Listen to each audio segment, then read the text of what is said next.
thank everyone for coming today.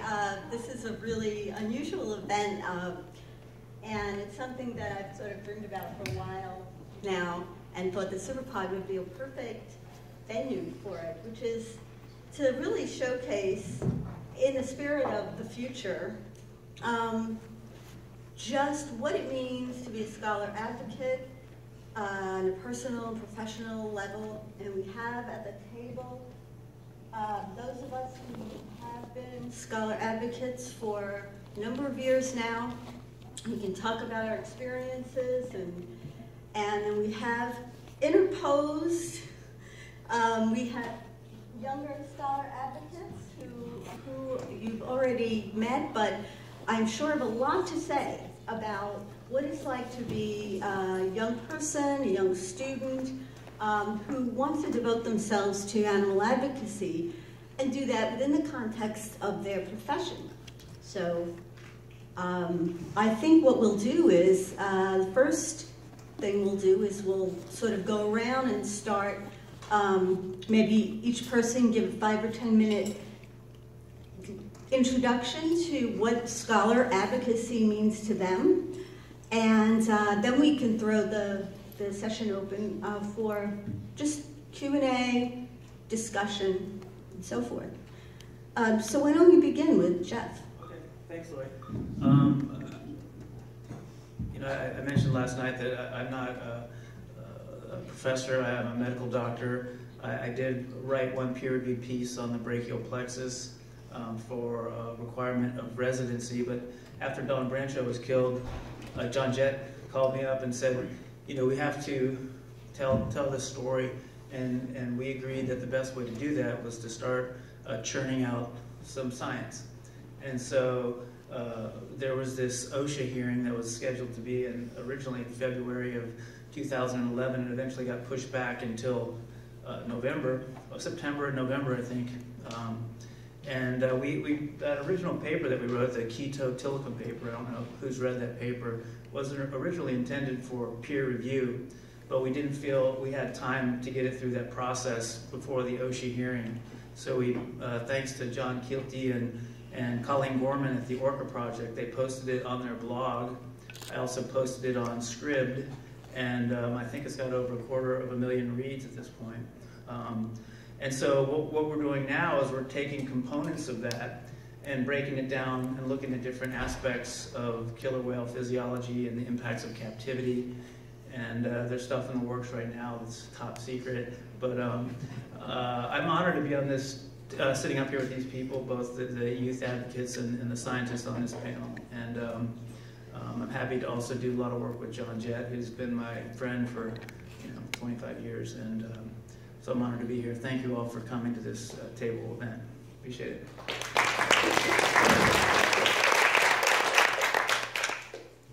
Abbie? So I'd say that what scholar advocacy means to me is that really it's been a learning curve through being like in this group. And I would say that like it's been a learning process, but there's still a lot to learn. And like Alice said before, that there's so much that we can do before we even have an education, or before we're even adults or considered by a lot of people to be educated on certain things, that we have so much information at our fingertips now, and that we can be learning things, and we can still have a lot to learn, but we can still make a difference during this time. And so what I've really learned is that there's never a moment where you can't do something because you don't have the right education or you're not old enough. There's always something that you can do to make a difference. And so it's really been an amazing journey for me, and I know for everyone on the Blue Freedom team, to sort of be a part of that and to learn more about that. So that's probably what's the most important thing to me.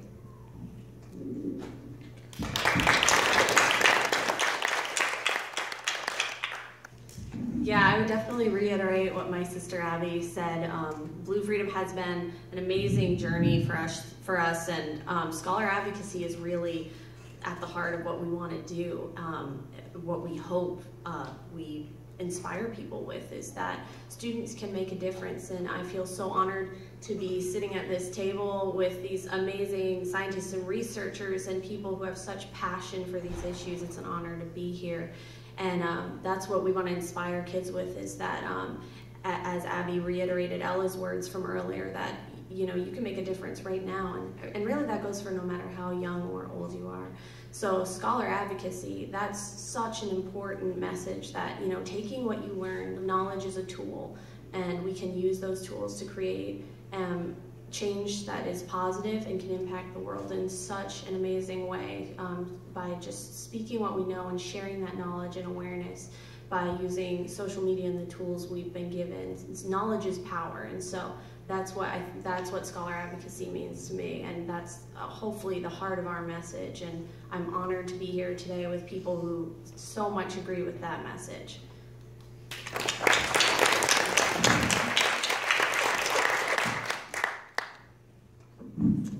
Well, there's several things I could say, but I'm going to start out just by giving you my experience as a professor at Emory University in Atlanta for 20 years.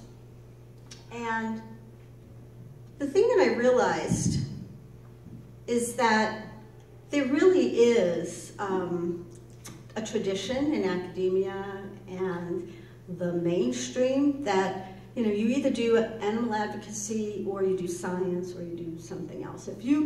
I taught pre-med students for 20 years.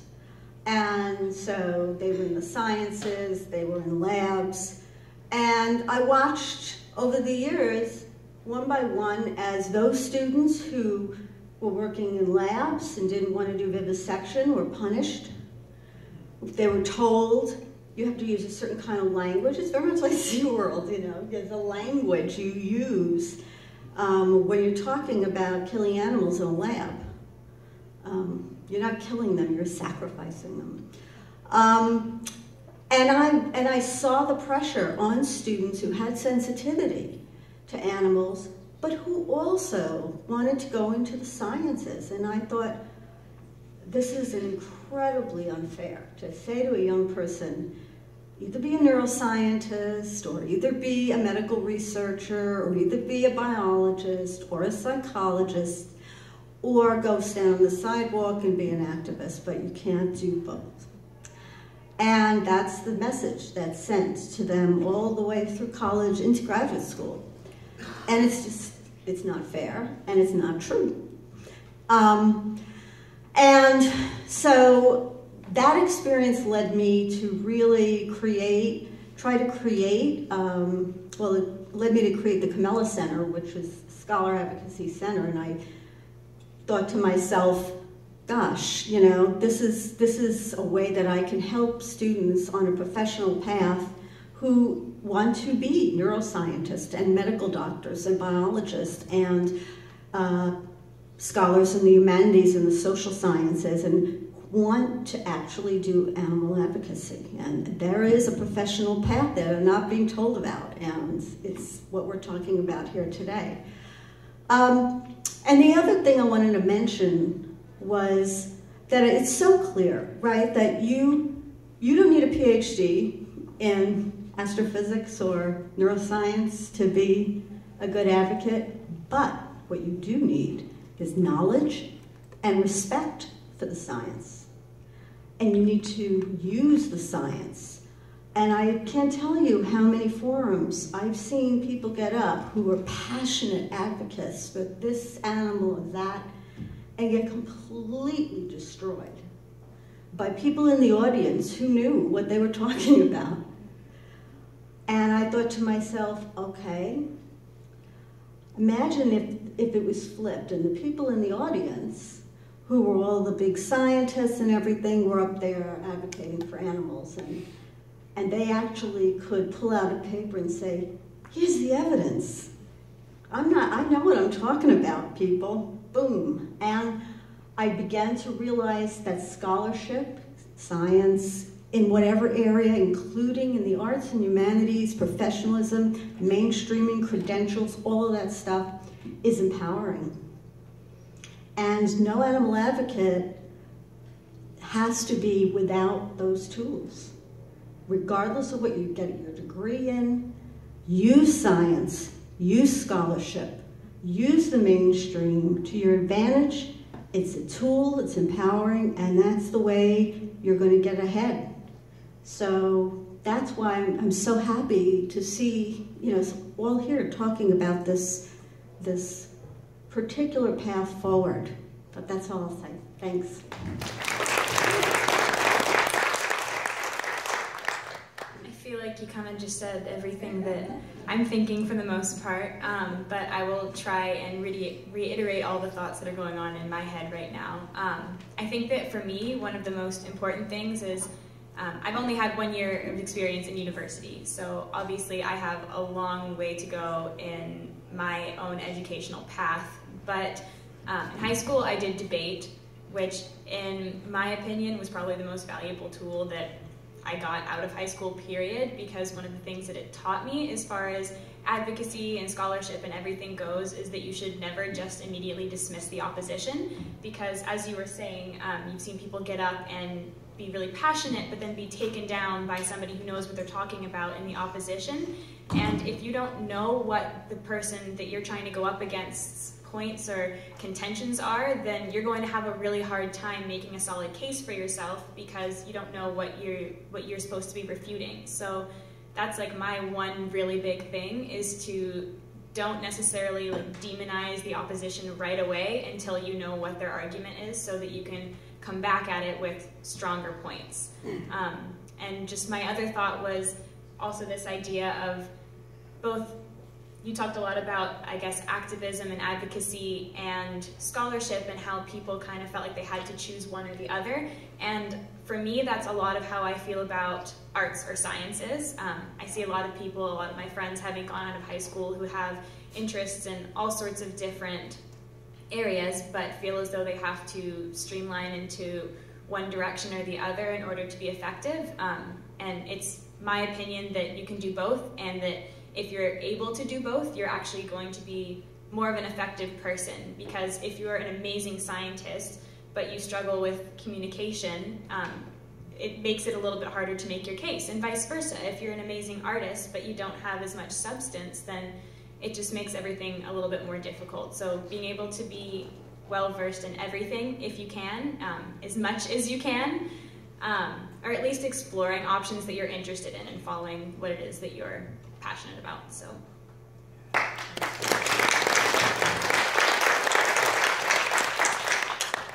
So when I was entering graduate school, which was way back in the Stone Age, I don't think that there were any marine mammal scientists, advocates for welfare. This was still an issue. The public display of marine mammals was still an issue that no scientist in the marine mammal field wanted to touch with a 10-foot pole. And if you want to know why, it's pretty simple. Our science, which is very young, it's only about 60 years old, 50s, modern science. I mean, prior to the 50s, the way you studied whales and dolphins was you killed them. You cut them open.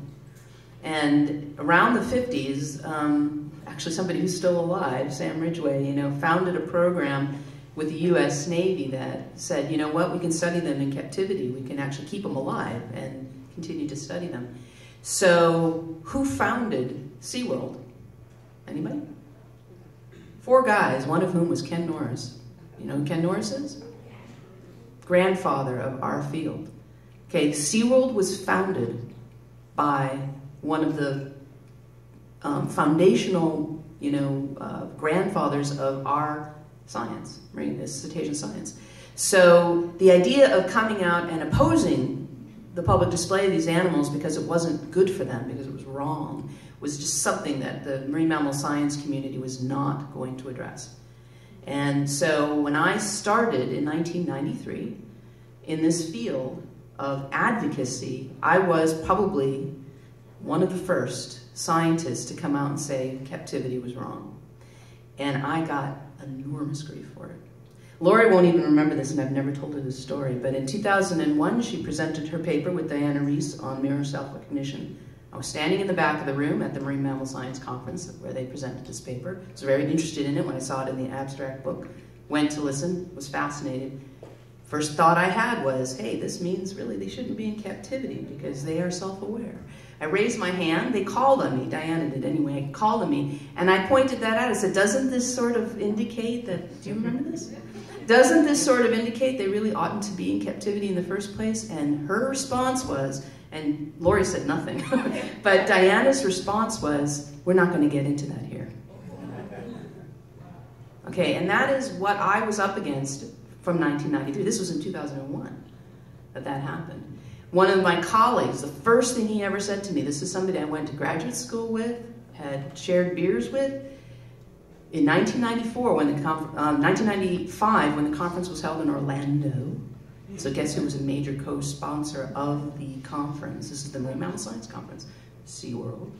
So he came up to me. He at that point was working closely with Sam Ridgway of the Navy program, and he said, "You don't really believe all the stuff you're saying, do you?" And this was just in the hallways. This was during coffee break, and I just looked at him and I said, "Gosh, thanks for the strong vote of confidence in my integrity." And he kind of was taken aback, and I said, "Yeah, I do believe in everything I'm saying. I wouldn't be saying it if I didn't believe in it." And that was really insulting, Ted.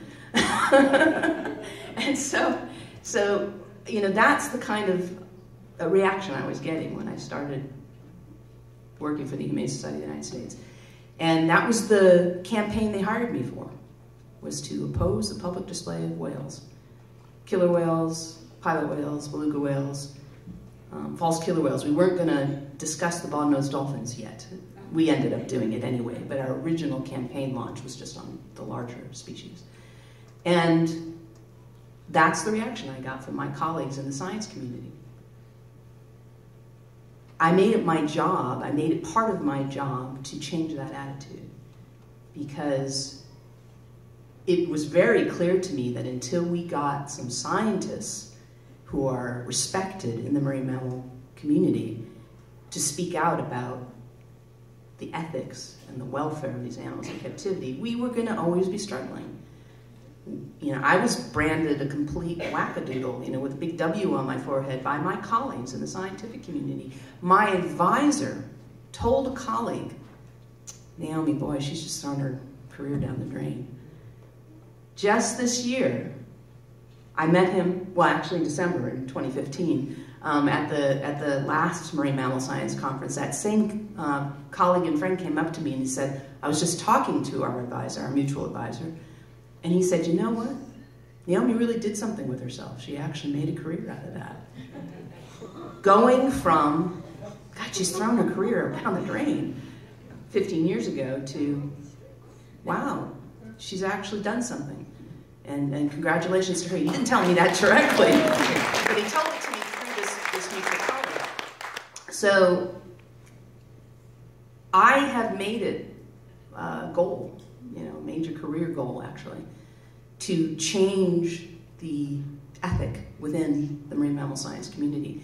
It's been a stealth campaign. And one of the ways I did it was simply by sticking to the science. And, you know, most of you out there who know my work, you know that's really where I've always been coming from. I stick to the science. I have never carried a sign on the sidewalk. In fact, I had an opportunity several times and I wouldn't do it. I just said, that's not my value to this effort. You don't want SeaWorld to take a picture of me carrying a sign on the sidewalk and then just being able to say, oh, she's just an activist. And I'm not putting down activism for 1 second. I'm not putting down the public demonstration for 1 second. I'm talking, several of you have heard me say this. We have various troops within our army. We have the infantry, we have the cavalry, we have the artillery. Infantrymen don't ride horses. You know, the artillery doesn't carry rifles. They use mortars, you know, and so basically don't ask anybody who's really good at their job to do something else. Let them do their job. So I've always just stuck to the science. My strength is in writing, you know, white papers, reports, peer-reviewed papers, not so often, but sometimes. Rebuttals, oh, those are my favorite. When I get to rebut the stuff that the industry writes, that's when I'm really in my element. I'm having a way good time. So, you know, but that is what I do. You know, I stick to the data, I stick to the science, I know the science, I read the science, I go to these conferences, and then I share it with you in a way that I hope is understandable. I mean, that's Carl Sagan's thing, you know, scientists have to know how to communicate to the public, and I've tried to do that. But that is what I'm all about, is scholar advocacy.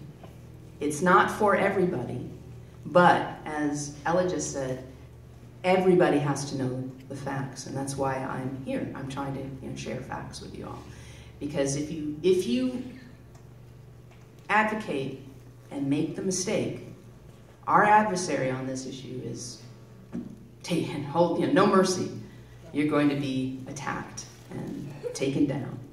And there are other, I think, campaigns where the adversary isn't quite so bloodthirsty, but SeaWorld is fighting for its life. And you can't expect any mercy from them. So it's really important to get the facts right, and that is what I, anyway, am all about, and I hope this panel is all about. So that's just great. Thanks.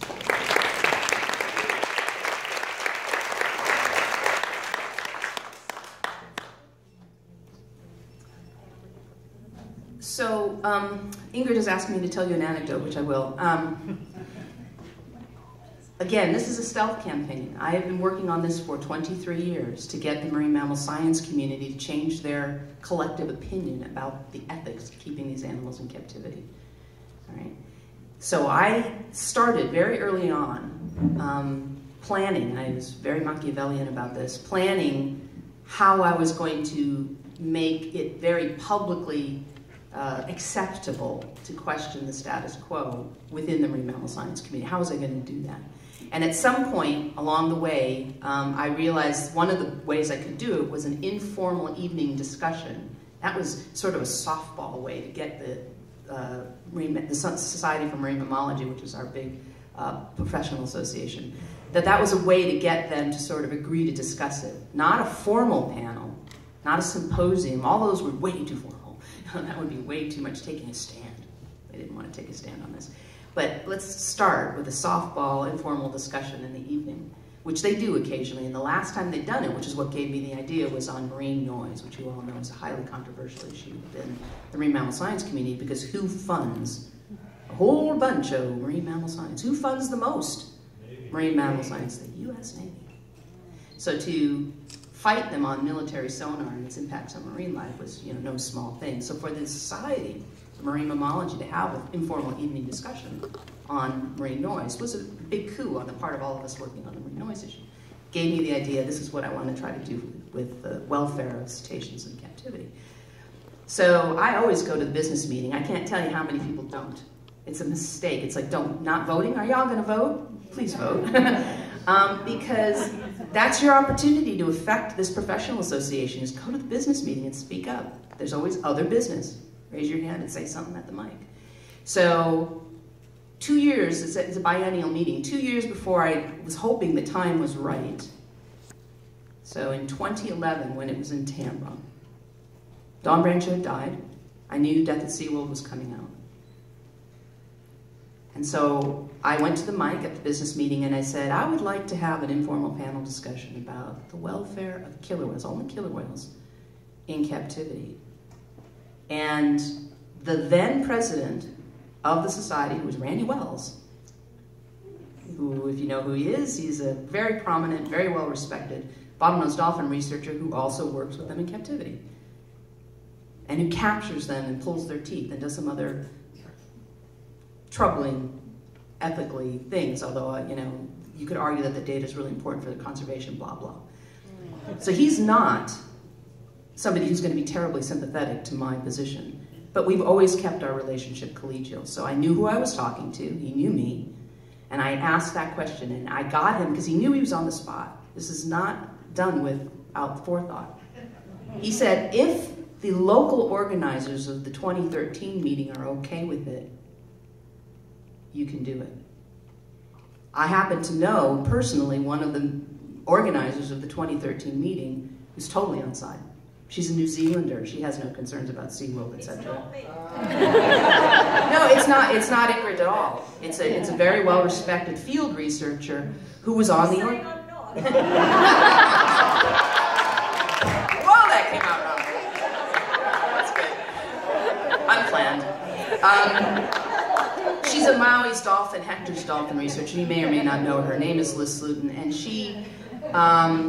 she was on the organizing committee. And again, I didn't do this lightly. I knew exactly, who I was going to be talking to. So I emailed her. I said, I've done this. She's like, oh, that'd be great. Let's do that. And so in the end, this was on the agenda. Starting in February of the year, the conference was going to be held. It's 2013.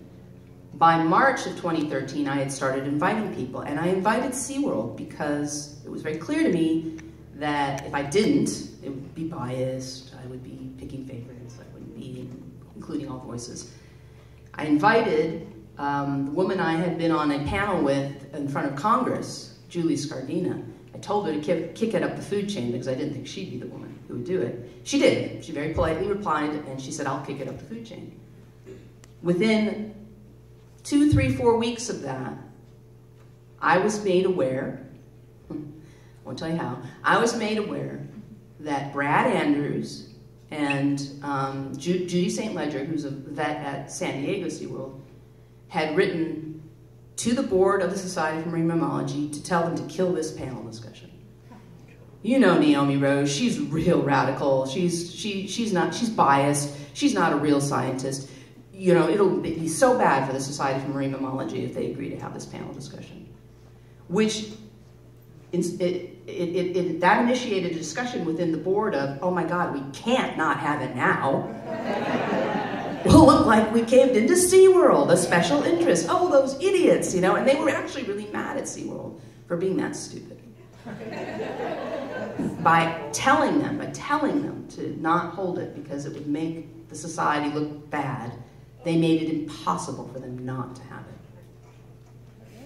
Now, I didn't actually plan on that, but as I've said for many, many years, some of you have heard me say, with enemies like that, you don't need friends.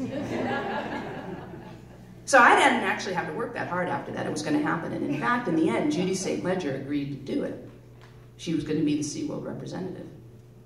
When I saw her in Dunedin, New Zealand, where the conference was held, I said, thank you so much, Judy, for agreeing to do this. I know that, it's a little difficult. This might seem like it might be a hostile crowd or whatever. Good for you for doing this. She said, oh, well, I didn't even know about it until a couple weeks ago. When the organizing committee, made a special request for SeaWorld really needed to be represented on this panel. And I agreed to do it. And I was like, oh, Judy. You just lied to my face. Yeah, I just smiled at her and I said, oh, that's great. You liar. So anyway, it was very interesting. It was an interesting discussion. Judy didn't look very good there. And again, what was groundbreaking about it was the first time this professional association had discussed it at all. And it was a packed house. It was. You guys, you don't even come close. It was every seat taken. And this was an informal evening panel discussion.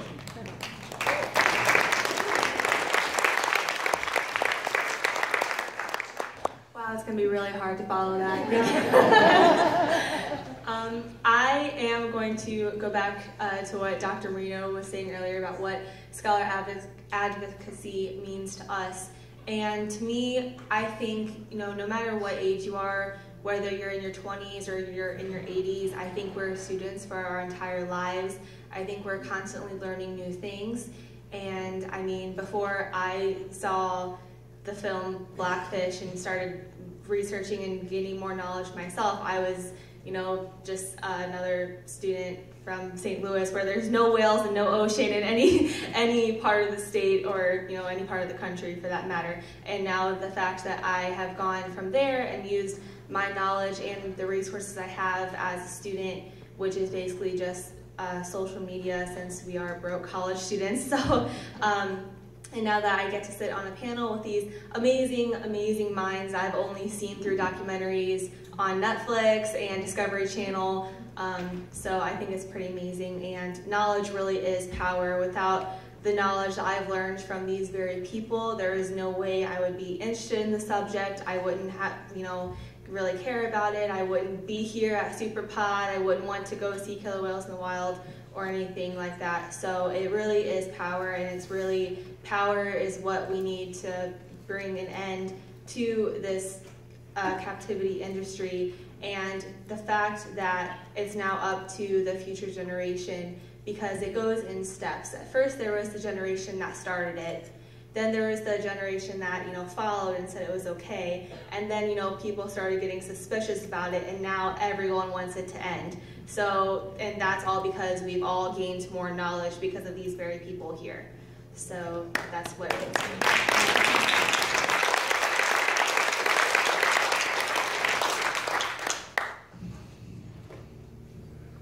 I guess that for me, I have to start from, as Laurie did, and Naomi, I guess, with where did it start for me?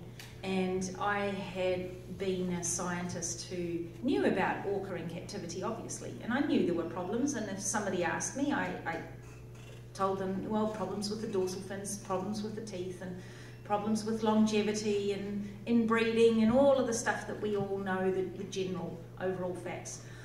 And then not long after Dawn Branshaw's death, I was approached by the US government to be an expert witness for the court case. And I hesitated.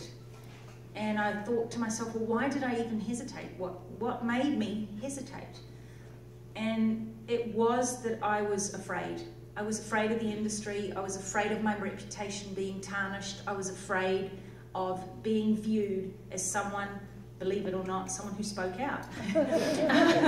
And so, for me, it's only a few short years ago that I've been doing this, speaking out as a scholar advocate for the animals. And I made the decision to speak out, to write my affidavit that was actually, I don't think, even used. I don't think it even went into the system in the end.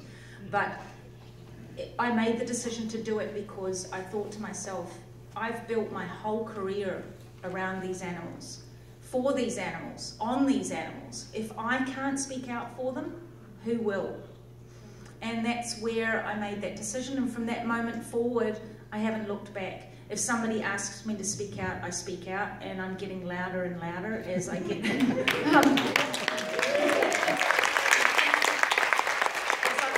experience with it, and I've had a lot of guidance from Naomi and Laurie, who have helped me to funnel the energy in the right direction, and their guidance has been phenomenal.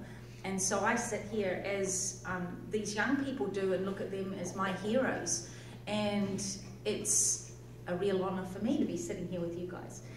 And I think that if we can all think about, it's not what we achieve, but it's what we inspire others to achieve. As a collective group, we are going to do more than as individuals, and I think we've already done that. I mean, you guys have seen this, particularly Naomi, who's been battling this for decades now. The change has reached a pivot point, I think, a tipping point, and that's only come about because we have been using the science, rather than just standing there and waving the placards, which are important. As Naomi said, we cannot stress that enough. Everybody has a role to fill, but for us, it's that science. We have decades of doing the science, so therefore we have the role to fill as scientists who speak out.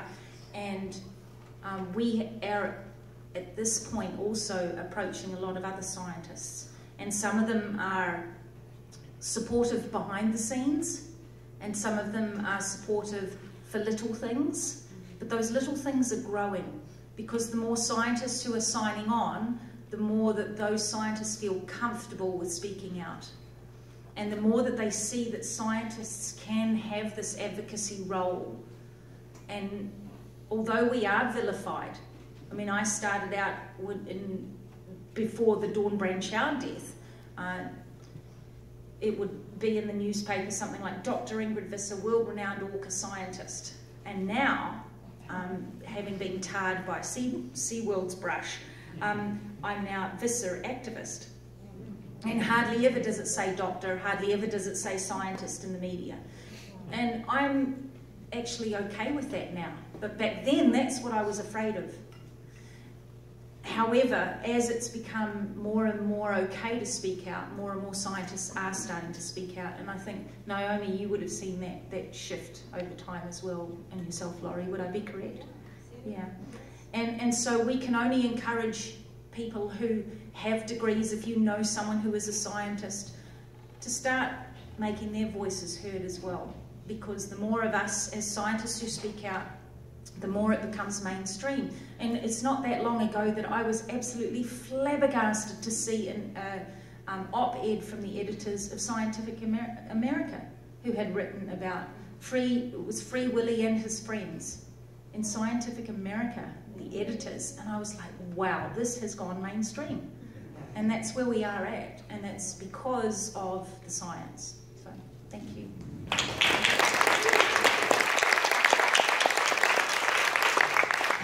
You know, before we take questions, I have to just say something based upon what Naomi said and Ingrid. It's to sort of bring the story that Naomi told about the self-recognition study full circle. Because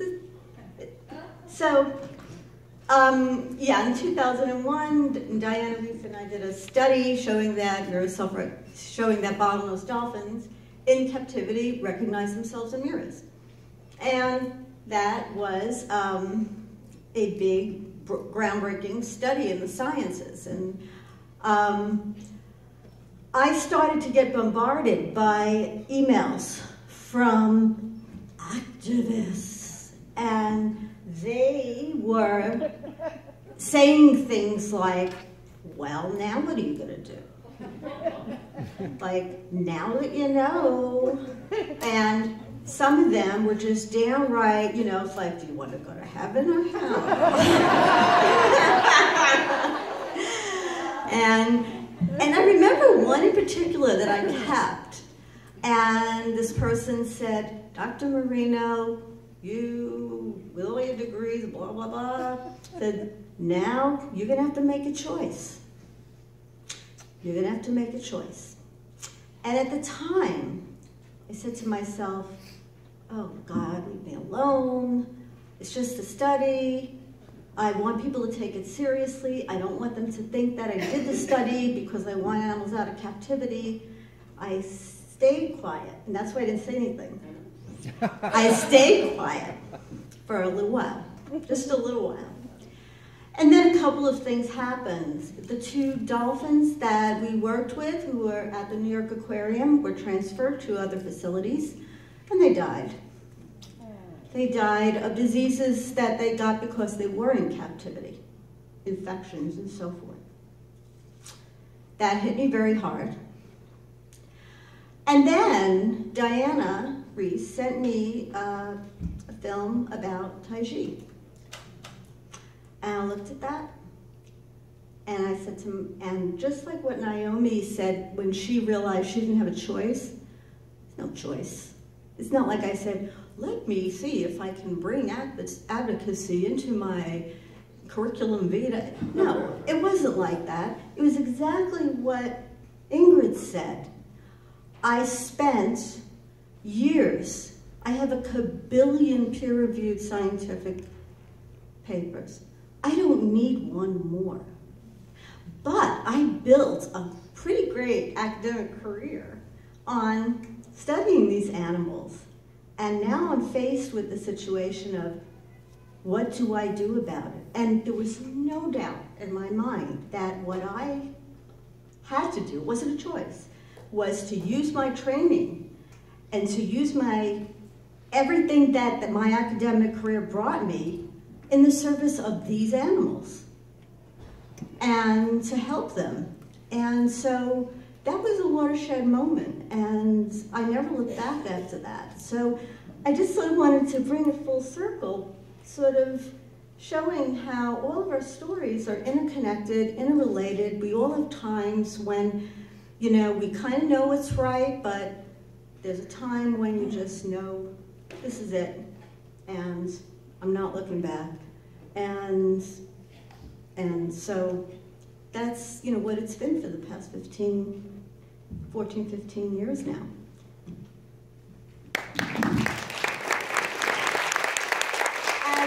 If any of you, for all I know, the person that sent me that email 15 years ago is sitting in this audience. I mean, I don't know what I want to say to that person. I don't know who that person was. Thank you. I have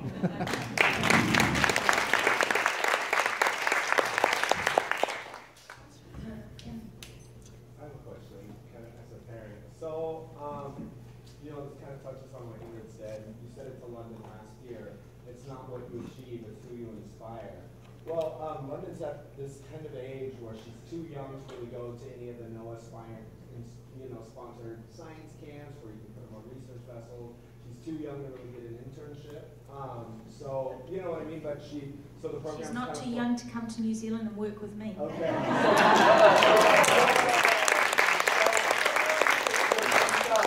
So what we did, it kind of, you know, we tried to put her around you guys. I'm not a scientist, but I can put her around you guys. So she started volunteering as a marine mammal, you know, stranding. You know, she responds to, you know, we live on the water, seals, porpoises that have been stranded. And she actually kind of wants to, well, she does want to follow in your footsteps. I'm just trying to articulate it better to get a better answer as a parent. So what are some of the maybe obstacles that she can, we want to get her a boat and, you know, obviously it's very young and a 1-800 line also to respond to. I know we can't really come close to the orcas in this, but we can help seals. I don't really know about the legalities of tangled gray whales and non-endangered whales, but what are some of the maybe obstacles that we can expect to face, you know, in the next, you know, 3 to 5 years as we, you know, move forward with doing that for her? Is that something? Do you live here in the United States? Yeah, we live in Bellingham. Yeah, you know, you need to become part of a authorized stranding network responder. Yes, we are. She's certified. That's, we are. yeah, well, as long as you have a letter of authorization under the National Oceanic and Atmospheric Administrations and the Marine Mammal Protection Act, you're golden. Respond all you want. And then, so at what age is like an appropriate age to send her to someplace to intern? You know, with Okay. something like. Well, normally I have an age limit that I try and set it at 18. Okay. But obviously, you know, London is dear to everybody's heart. Yeah. And London, if you can talk your parents into coming for a couple of weeks, I would host you with your parents.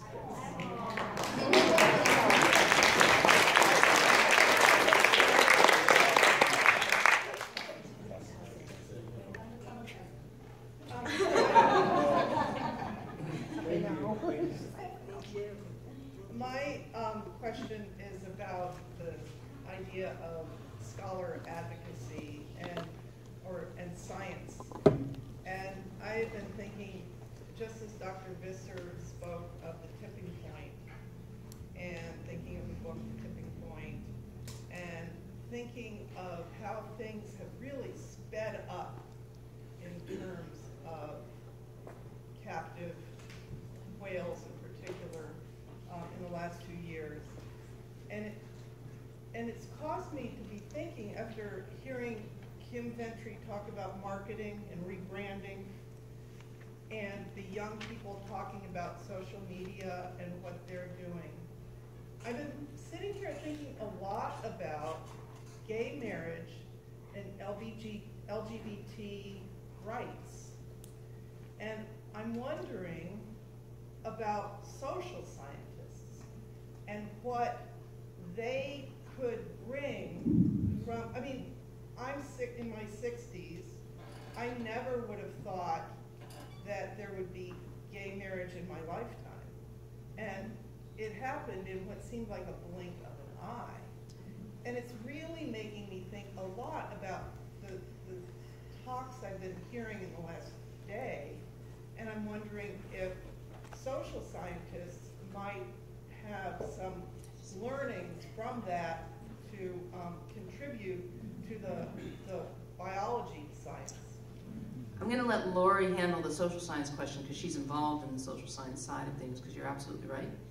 But in terms of the speed and the tipping point, I have the longest perspective of anybody on the panel. Obviously, I have a longer perspective than most of these young people have been alive. So I can tell you that the speed picked up and we passed the tipping point when Don Brancho was killed. And it is out of control in a very positive way at this point from my perspective, which is 23 years long. And so we do need to start doing things like pulling in the social sciences to make it happen, because just because we're on the other side of the hill doesn't mean the path we're taking downward could careen off track and end up somewhere we don't want it to be. So we need to keep it on path, even though gravity is helping us an awful lot. Exactly. I'm so glad you said that, and I'm glad you asked this question about social sciences, because social sciences are sciences. Psychology, sociology, all the sciences of human behavior, they are critically important to this issue, critically important, because they tell us things about why we're in the world that we're in. You know, we're going to hear a talk by Michael Mountain about the psychological science behind why we may be in this situation where we're in a mass extinction event and we're putting out beautiful, magnificent animals in tanks and making them do stupid pet tricks for food. Why do we like that? You know, I mean, it's very important to understand. And the psychological sciences, one end, trying to understand the mind of human beings who are ruining the planet, as well as trying to save the planet, and also in the applied direction of marketing, PR, bringing the message to other people. That's critically important. It's not just play stuff. There's a science behind it, and there's actual data, and it should be used and applied. And I'm so glad you asked about that. You know, the other thing is, I like what we said this morning about how all of this is not just about whales and tanks. It's not even just about gorillas in zoos or elephants in Asia. It's about how those in power treat those who are not in power, regardless of whether they're another human being or another animal.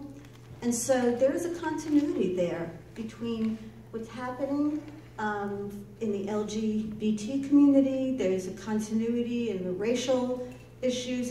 This is a social issue. And there's continuity in smoking, because the alcohol and tobacco industry, don't they own SeaWorld? No, they don't. But there's many similarities in the strategic way that SeaWorld goes about doing its business, and the tobacco industry did way back then, before they got called out by the actual science on it. So yes, but yeah, so this is about something much bigger than even orcas and tanks. It's a social movement. So just in the interest of me always correcting the facts, it's a publicly owned company now. You know, whoever owns stock owns the company now. It's long since not Anheuser-Busch. They lost it in 2009.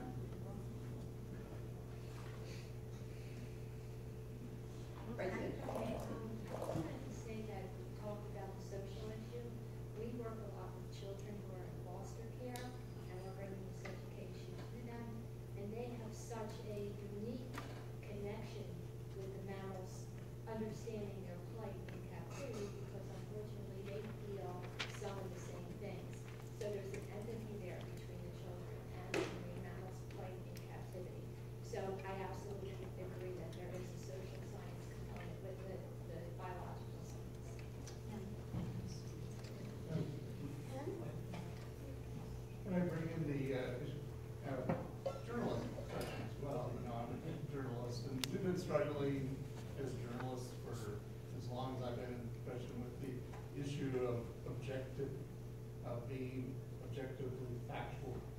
And one of the things that the internet has done, internet media has done, is it's kind of exploded the old model to where we now recognize that objectivity is a mirage. It's something that we kind of created as a sort of model for ourselves as journalists to try to be as accurate as we possibly could. And what's happened, especially in the last 10 years, is people have been discovering that some of the very best journalism is actually being done by people in advocacy organizations. Classic case of it is what happened with Edward Snowden and the NSA. All that material came out because of advocacy groups. I myself work for the Southern Poverty Law Center. We do advocacy, but we do a lot of journalism. And right now, I think our journalism is very important. As you know, when I set out to write my book about orcas, one of the issues I had to really struggle with was this issue of anthropomorphism. The animals were, it's something that goes on in science, and having been a science writer for many years, I understood, that whole issue, and finally I kind of reached that same point that I did in journalism, that realizing that it was a false paradigm, and understanding that, as Carl Safina put in his latest book, that scientists often mistake anthropomorphism for empathy, or vice versa, and that actually sciences could use a little more empathy. Would you guys like to address that? Yeah, I think that this begs two answers almost. One of them is Naomi and I were very concerned about the messages that were getting out there from SeaWorld, and that there really wasn't any decent way to address the statements, we'll call them, that they were making. I don't want to use the word lies in public, but so we'll call them statements. So these statements that they were making, and so how could we challenge that? So we had a bit of a discussion, and it went on for a wee while, and then we came to the conclusion that we needed to set up our own website, and that the questions and statements that were put out there, so the questions from the public and the statements by SeaWorld would be refuted. And we wrote, with the help of some others who helped us set up the website, SeaWorld Fact Check. And with my accent, it sounds like we're talking about fat people, but it's fact with a C. And so SeaWorld Fact Check was born, and we took great pains. In fact, sometimes it was taking us excruciating pain, two months to write a single web page answer, because we were so determined to make sure that every statement that we made was a statement. It actually was a factual statement, not a SeaWorld statement. And so everything in there is footnoted with references, everything in there is double and triple checked. We had other scientists check it, we had other advocacy people who helped us put this out on the web, and they did a fabulous job. And so this has become a bit of a go-to site for people who want the real facts. And we're still building on it because it's a lot of work and there's a lot of statements to correct, but we're getting at it. So I think that you're talking about how this journalism and how do you confront with that. One of the reasons that we wanted to do this was because journalists were coming to us all the time with questions, and we were forever writing the answers, and forever, you write it so many times that sometimes you miss something, or you don't put in a reference to something. So we decided then we can just point them at this website, and it's been quite helpful for me anyway. I don't know how you felt about it, Naomi. Yeah. And so then that brings me into the, how do you deal with this as a journalist with the anthropomorphism and a scientist? I've always been of the ilk and been frowned upon, that there's nothing wrong with anthropomorphism as long as you're doing no harm. If you're not harming the animal and you're not harming your readers, it is a way for the readers to relate to the animals, because believe it or not, most of us are humans, and therefore most of us actually understand things from a human point of view. So if you can put it from a human's point of view, because that is the only way that we can interpret an animal's behavior, because we are not those animals. So as a scientist, you want to be cautious. I mean, you're not throwing this stuff out there and using it just randomly for the sake of using it. But if it is a way to help your audience understand, then I don't think that there's anything wrong with it. But it's got to be done the right way. It's like anything, whale watching. You can go out and do whale watching well, or you can do it badly. Same with using anthropomorphism. In terms of empathy in scientists,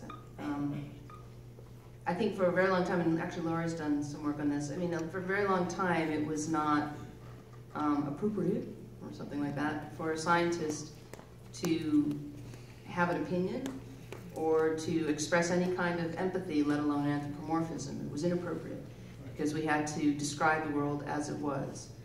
But my advice to young people when I'm asked is always, you know, if you can't communicate what you know, you might as well not know it.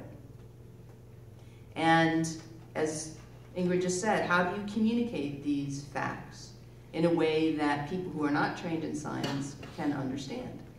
And sometimes, not only is anthropomorphism a useful tool to be wielded with great care, because personally I think it's insulting to these animals to be called human-like. I think they're way better than us. And I don't think I would want them to be like people.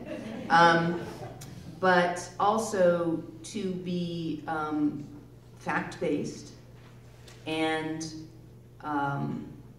in the end, what we are asking people to have is empathy.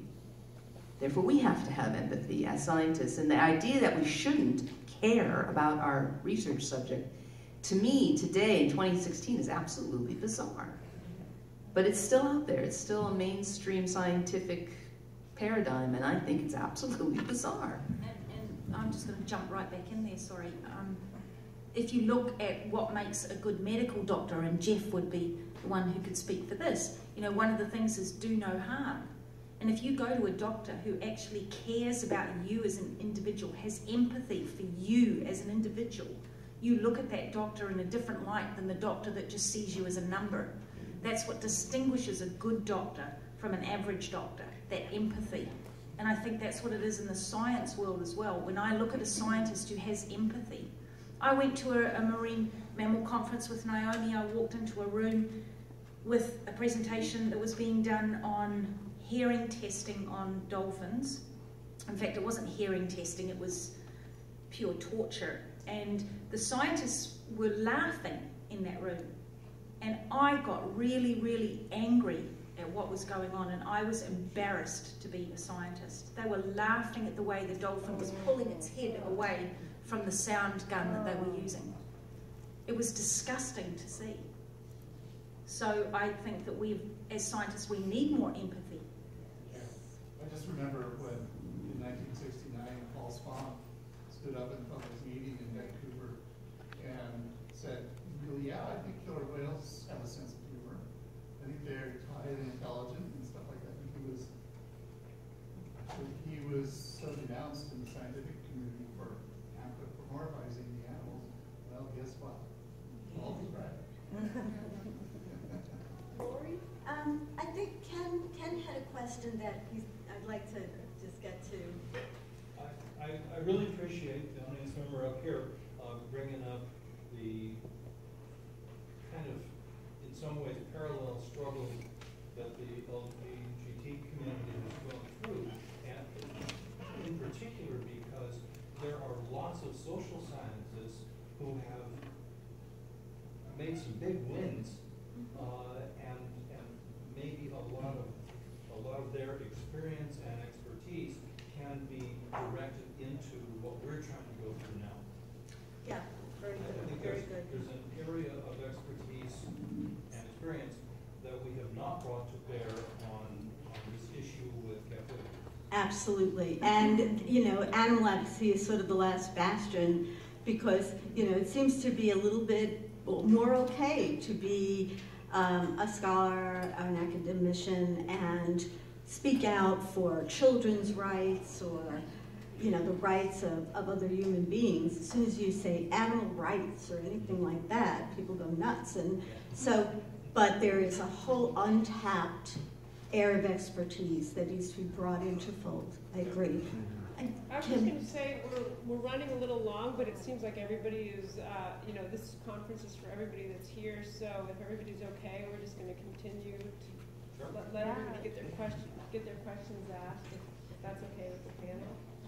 And so we'll still have the same schedule following after this with Lori and Michael and the canine, conservation canines, so we'll just continue.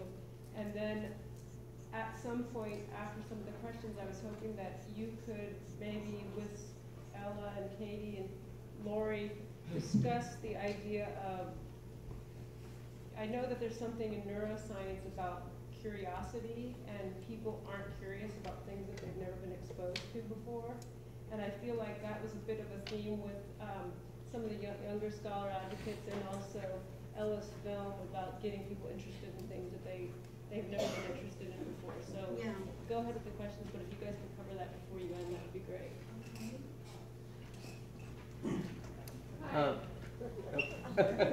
Ingrid, last year you gave a presentation showing in very wonderful detail about a sea pen and almost converting a whole island to conservation. I feel that if we had something like that in place to be able to show the science that this is possible to rehabilitate these animals back in the wild, it would give SeaWorld no choice but to be able to say, we can't argue that, it's proof. We couldn't agree more. What's stopping that from actually happening? We have locations. Yeah. It's actually something that Naomi, Laurie, and myself have been involved in a lot since then. But Laurie's going to be speaking about it this afternoon, so if you can hang in there. Sorry to jump the gun. No, it's great. We love it. We love it, and we're right there with you. So we're just going to jump to the next question. We're not going to ignore you. We're just going to, because we'll probably answer a lot of your question this afternoon. Okay. Something that you said, earlier about who are we human beings, and that triggered something for me. Every day on Facebook, I get bombarded with messages from the shepherds, the sea shepherds, with horrible scenes of human beings laughing, standing in bloody waters, and I ask, why? What is the matter with them? What is genetically wrong with these people? What is psychologically wrong?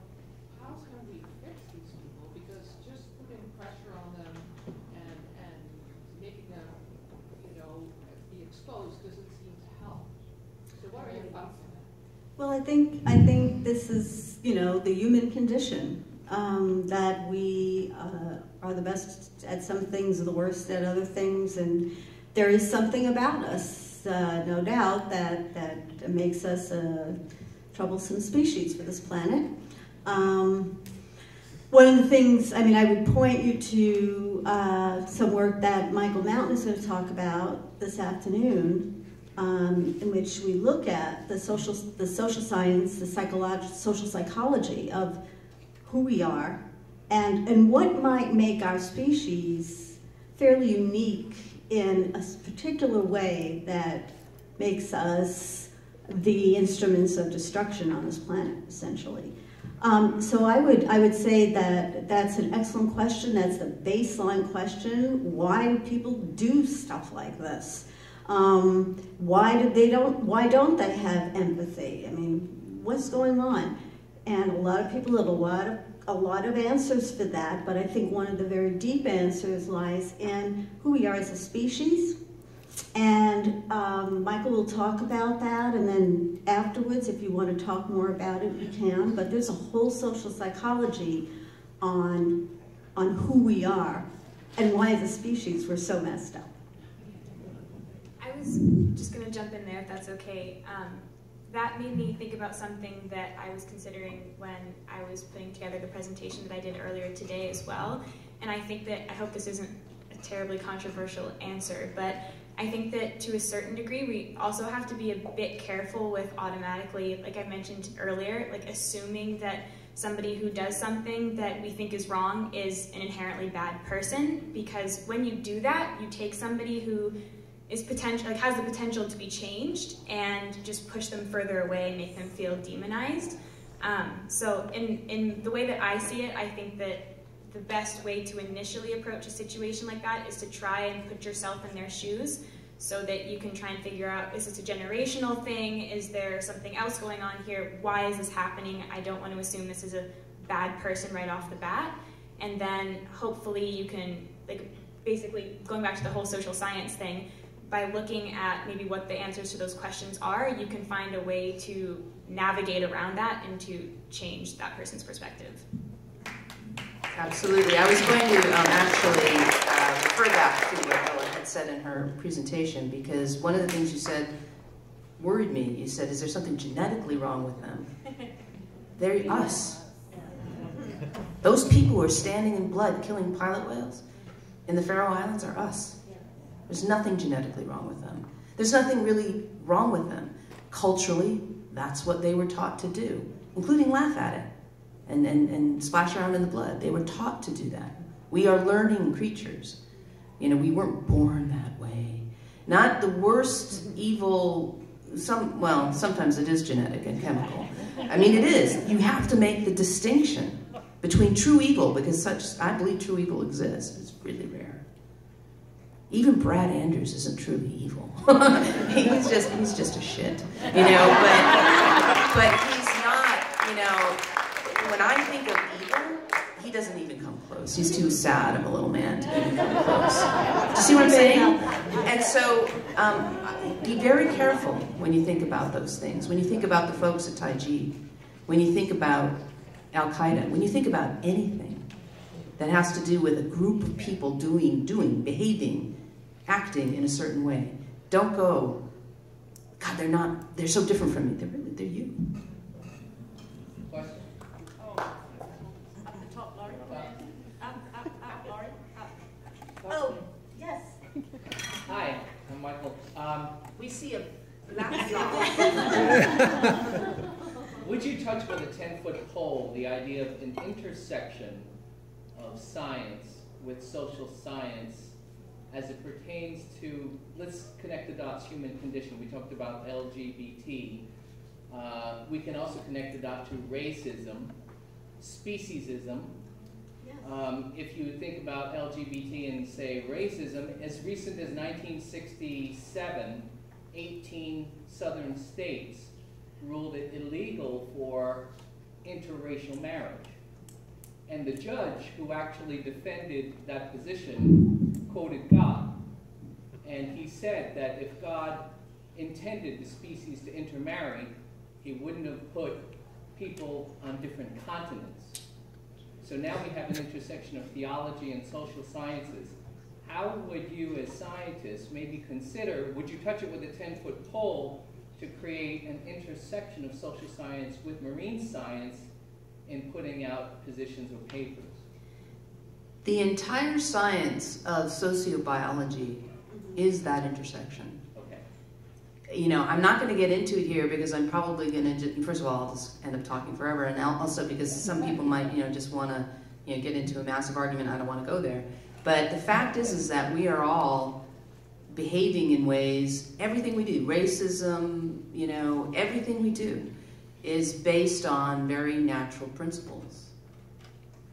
We are able, unlike most species, to overcome our DNA. We're capable of that. You know, we are not victims of our genes. This is the whole thing about the selfish gene. There's a whole literature on this, okay? But nevertheless, it's in our DNA to behave in a certain way.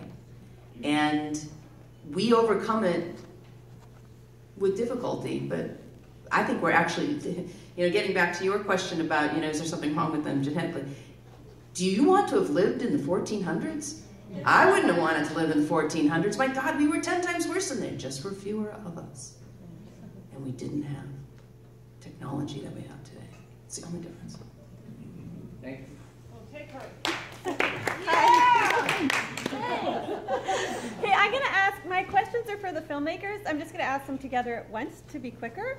So the first is just a really practical question, which is you've all mentioned that you're really interested in fundraising and in building distribution networks. So I wonder if you're working, like there's a bunch of organizations out there such as Participant Media or BritDoc that specifically work with filmmakers to develop distribution plans, to give them money to carry out those distribution plans, those kinds of things. So my first question is if you guys know of those organizations that are working with them. And then my second question is kind of picking on Ella just because of the stage that your film is at, and I think it's really interesting, so I'm not picking on you in a sort of negative way, but I have a PhD in communication studies, and there's a lot of assumptions that I've heard today about social media that so far don't bear out in the research. What the research tends to show is that social media is only effective if you do other things to overcome what are called barriers to civic engagement. So that's the idea of, oh, I don't know how to write a letter and I'm scared. And so there's things like mentorship that you can start through social media or whatever, but other things that need to be there to be effective. And one of the things around storytelling is people have to see their own stories reflected in what you're looking at. And so I guess my question for you is, we're all talking about having a greater diversity, and so how are you going to bring that diversity, both in terms of the people that are in your films, but also the stories? Because if you're talking about, say, Hornby Island, you know, you can talk about those areas as clam gardens that First Nations looked after for generations, or you can talk about it as wild. So, yeah, those are my two questions. I'm trying to figure out what to address first. Well, I guess just the first thing I would say is what you just said about storytelling is almost word for word. Actually, one of the little snippets that I have in my website talking about storytelling is, like I mentioned in my presentation, I'm absolutely no expert. This is actually something that I'm hoping to do with my education and hand with my education in order to enhance that role that I see myself as being able to be both an advocate and a student at the same time. So I have a lot to learn. I am studying communications and oceanography, but like I said, I'm by no means an expert, so this is going to be a journey for me, but that is something that I absolutely would like to do and that I would like to achieve, because I'm kind of a bit of a documentary nerd junkie as it is. And for what I've seen at this point, I've spent a lot of time looking at films that I either really, really look up to, or films that I thought maybe just missed the mark and that I really wish they had done this differently, and tried to incorporate that in the vision of what I would like the film that I'm doing to be. And as far as Hornby Island goes, that just so happened to be the easiest location that I could get to at this point to try and launch it. And as far as social media is concerned, honestly, I could probably use some tips from probably everyone here. It seems to be that the standard nowadays is that you have to have a website, you have to have social media accounts for people to realize that you're actually even a real entity and that you're trying to do something. So I've been doing my best to try and research and figure out the most effective ways of doing that. But I mean, I would love advice for people who are more specialized in those areas, because I'm just trying to get myself off the ground with that. There's a really good book called How Organizations Build Activists that's very simple to read, that is just a lot of data on some of that stuff. Can you say the name of the book louder, please? How Organizations Build Activists. It's by Hari Han, H-A-N is her name. If anybody wants the details, they can come to you. Sure. Yeah. To address your quick question about distribution for our film, we're actually just starting to get into that. I mean, we're a student group, so we're basically talking with the team, talking with a lot of friends and people who have volunteered. We're all volunteers, so we've had some wonderful people, some of whom are here in this room, who have volunteered to help us get this off the ground and figure out what directions will be healthiest for it to start off on. And so we're open to advice from any and all who want to see this film become a success and see it become viral. As I think we touched on last night, we were really super inspired by film formats like Coney 2012, which was launched on YouTube in 2012. It was a very, though controversial, and in some ways the format that that particular group thought of for that campaign was very interesting and new to see a documentary available for free on YouTube in a shorter format. So we're hoping we'll be able to make it easy for students to share, and that it will kind of take on a life of its own. However, we're definitely talking to a lot of friends and crew members about how would be best to distribute.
Well, we've been saying for some time now in this community that we don't want SeaWorld to go out of business, that we just want them to change their business model. Regardless, sometimes when you're talking about a social revolution, which is kind of what we're doing, I mean, nothing quite that high-minded, I mean, we're just trying to save a bunch of animals, which is important, but, you know, we're not shifting an entire entrenched social, like gay marriage was a huge shift in the social fabric. I mean, I don't think we're doing that, but we are, in fact, trying to save a lot of animals. And in a way, we are trying to shift some small part of the social dynamic, because if you learn about the world, the natural world, from a false premise, which is that all these animals are happy in captivity, for example, then you're not actually learning the truth. And if you don't know the truth, then you can't fix the problems, because you're not starting from a point of factual reality. You're not starting from reality, you're starting from a false premise. So in some cases, when you are shifting these social dynamics, there's going to be some collateral damage. I mean, that's just a harsh reality.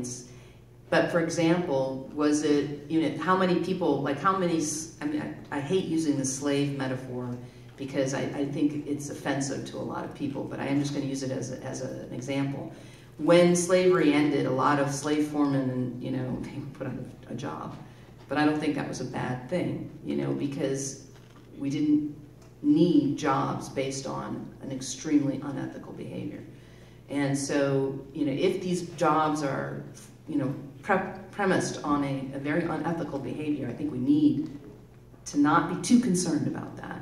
A lot of those small people, as you put it, and I don't mean small people, but I mean like small jobs, like, you know, vendors, and they will get a vending job somewhere else. And in fact, if SeaWorld doesn't go out of business and just changes its middle business model, they'll stay as vendors at SeaWorld. So, you know, that's how I approach it. I don't want anybody to lose their job, but if you don't have a functioning planet, human economics means nothing. So really, at some point, you just have to accept that you're going to put somebody out of work.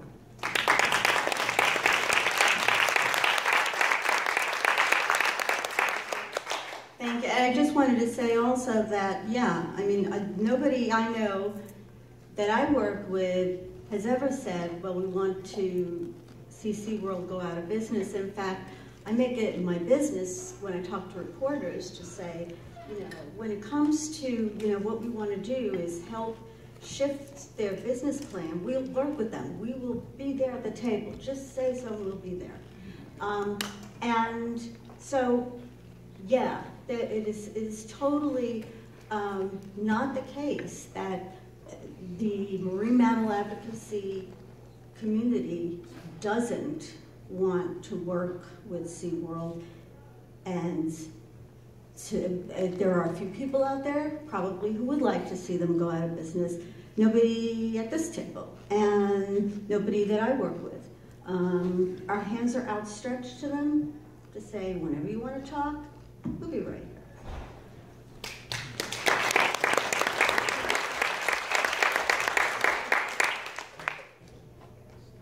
Can we? I think we should wrap up. Yeah. So we're going to thank you very much.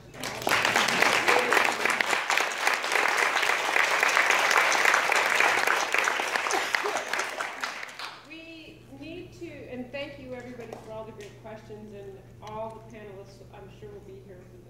Everybody be here for the rest of the day at least, and tomorrow. And, so if you have individual questions, feel free to ask any of them. I'm sure they're happy to answer or to go deeper on some of the answers. And what we're going to do is we need to reset the stage a little bit because Lori is presenting next. And to bring down, you have a PowerPoint, right? Yeah. So right now we're just going to take 5 minutes. So 2:45, Lori's presentation will